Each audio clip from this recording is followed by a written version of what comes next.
विद्यार्थी भाइ बहिनीहरू सबैजनालाई युट्युब च्यानलमा स्वागत छ।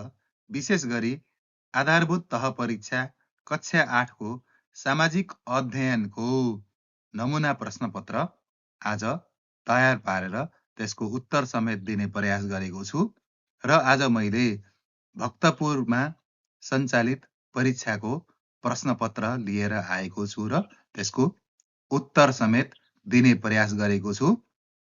यो अध्ययन गरेपछि विद्यार्थीहरूलाई प्रश्नपत्र समाधान गर्ने आइडिया आउँछ भन्ने आशा लिएको छु। अब कक्षा 8 को सामाजिक अध्ययनको मोडलको बारेमा कुरा गर्दा यो 3टा समूहमा प्रश्नहरू आउँछन्।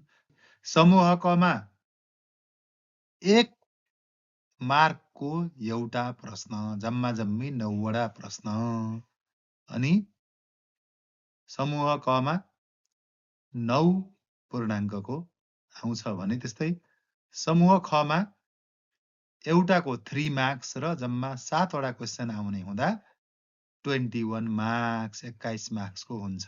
र त्यस्तै समूह ग कति हुन्छ त भन्दा समूह ग मा 5 मार्क्सको हुन्छ र 4 वटा क्वेशन आउँछन् र टोटल कति भयो त 20 मार्क्स। यसरी जम्मा जम्मी 50 मार्क्सको परीक्षा हुने गर्छ सामाजिक अध्ययनको। अब हामीले क्वेशनहरू हेरौँ है त।